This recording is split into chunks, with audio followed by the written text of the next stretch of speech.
During the last couple of episodes here on my rebuild of my '89 Toyota pickup, you guys saw us take the body off of this frame. And now it's time to start cutting it up.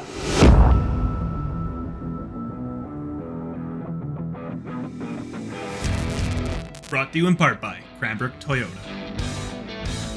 Starting with these rock sliders. As mentioned in another video, these were set up for the body lift. The body lift is getting deleted. It's not getting put back on with the rebuild, so these guys got to get cut off. And when I built these rock sliders, they got welded straight to the frame. And that means we get to play for a new toy. This guy right here is a YES Welder MP200. It is a multi-process machine, so it does TIG, MIG, and stick. And what I am absolutely most excited about is this. This machine also does plasma cutting. So how about we put that plasma cutter to the test and rip off these rock sliders.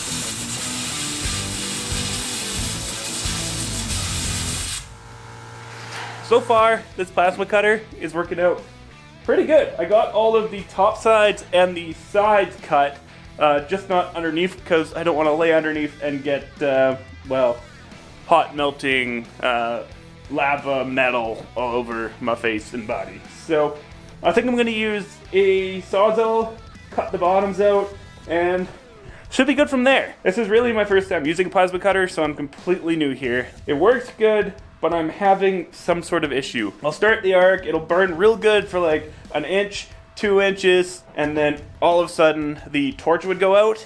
The air would still be blowing by, but it's not cutting. I don't know if that's an issue like with my compressor or my specific settings. I tried to play around with a few things, but if you guys have any tips for plasma cutting, let me know. Is it just because I'm cutting through dirty and rusty metal? I mean, that could be it. I could have clean these up with a wire wheel really quick, but the ground I did grind down here so that it had a solid connection, but I have no idea how important everything else is. I gave up on the Sawzall blade and went back to the plasma cutter, and I kind of went from the side and went underneath like this so that I could stay away from sparks. And it worked pretty good. I think I'm getting the hang of this. It seems to be cutting a lot better as I'm just kind of playing with it, but I think I should be able to bash this off now. Oh yeah, there's separation. Ha-ha! And up and down. And up and down.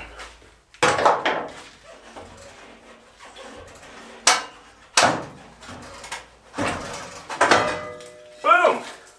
There's one set or one side off.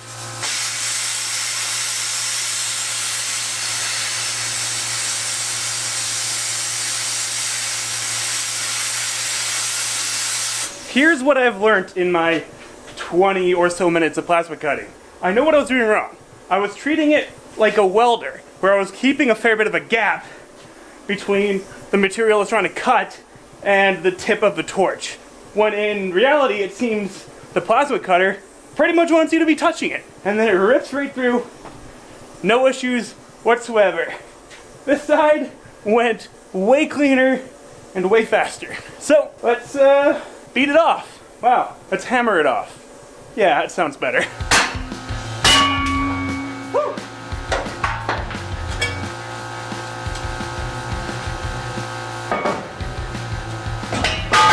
So now that the rock sliders are cut off the frame, it is left these like 1/4-inch plates along the frame that I'm actually gonna leave there because that gives me somewhere solid to weld the new rock sliders to when I rebuild the truck. And on that note, those same kind of plates are used right here for my engine mounts. So next up, I'm gonna cut those off. I'm gonna cut the actual engine mount spot off the frame, leave that plate that's on the frame, and then I can build the new mounts. See how these are like dropped down into the frame? The new engine mounts I wanna build flush off the top to raise the engine just that little tiny bit.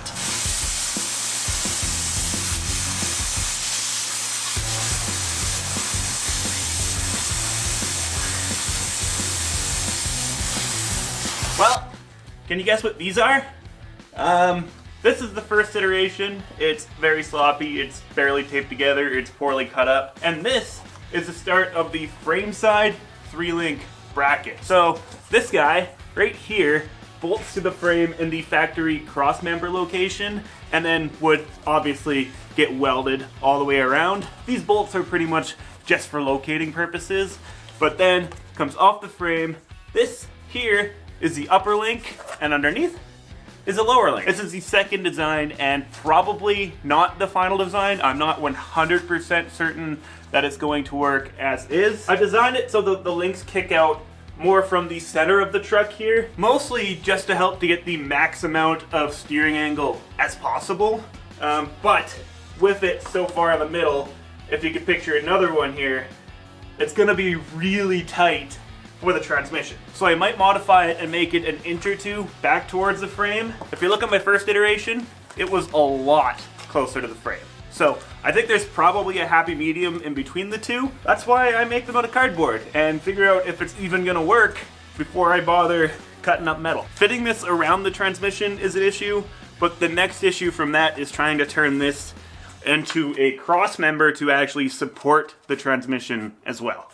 I've got a couple ideas, but before I can do that, I gotta throw the engine and transmission back in the truck. So we'll swing them in. I'll build the new engine mounts because we cut out the other ones. I'll build a temporary cross member up here to kind of support the transmission so that I can mock everything up around it and try to make it all like this.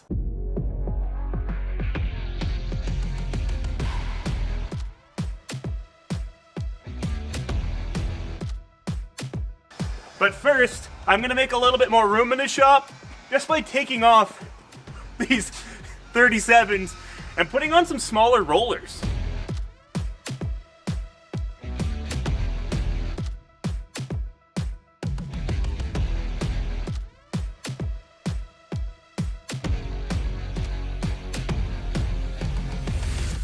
By the way, we just did the Tacoma merch drop on our website. So if you guys want to support the channel, pick up one of these awesome hoodies or t-shirts, head to Dirt.Garage.ca and place an order. Anyways, let's keep working on this piece of junk. All right, let's do some grinding.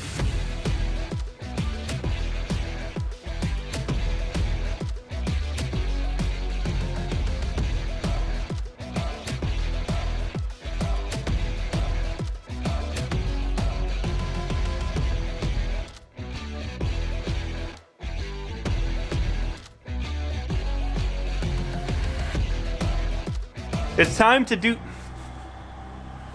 Loud diesel trucks.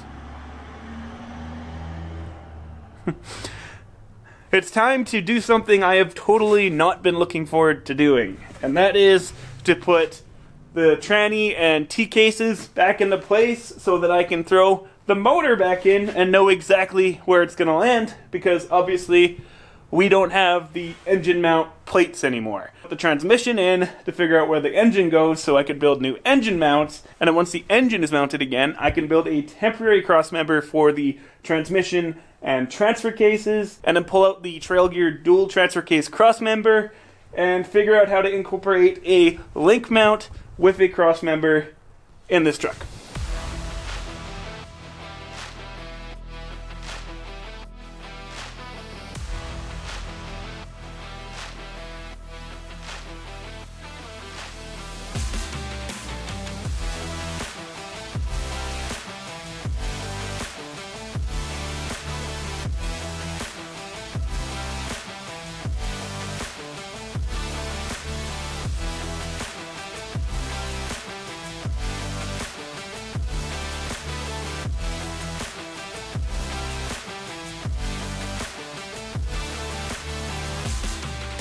Alright, so the next order of business here is to essentially replicate these engine mounts I cut off. They were facing down on the frame like that. Instead, they're going to be flipped this way the second time around, and this top piece is going to come up and over the frame a bit, just for a little bit of extra support, because why not? That is also where I'm going to start these engine mounts. So before you even swing the engine in, I'm going to have 2 plates coming in there and in there.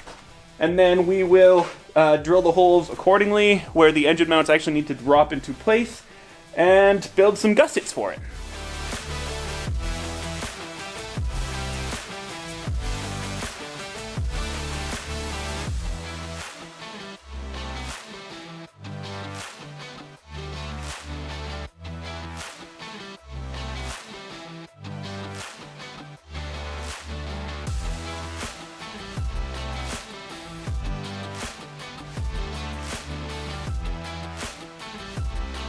You know what? For my first time ever using this new little YES Welder machine for welding, it does pretty freaking good. I am very stoked that I'm able to like actually weld in the shop thanks to the YES Welder machine here. That flux core piece of garbage I had before, I mean, yeah, it was a piece of garbage. I think we're on to taking the 1UZ and putting it back in the chassis. While the engine is up in the air, I'm going to unbolt the clutch and pressure plate from it. There's no point fighting trying to align everything because it's not going to be permanently installed at this stage. It's still for mock-up, so yeah, it would just be pointless.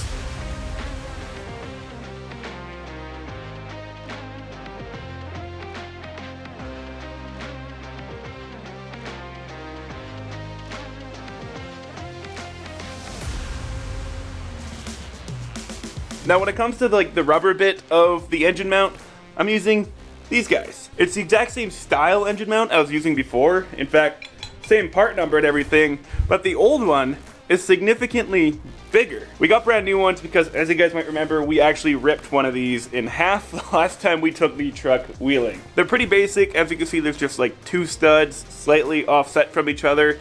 This fits perfectly into the aluminum 1UZ engine mount, and then yeah, I just drill a hole slightly offset in that plate that you guys saw me weld up, and the engine is mounted. So essentially what I'm going to do is I lift the motor back up into the air, and I'm going to swing it that way, strap it over there, and while it was on the ground here, I marked where the center of the hole was, and then from there, I know that the other stud is offset just 1 inch. So I'll drill 1 inch back from that hole, and then we'll be able to drop it right into place.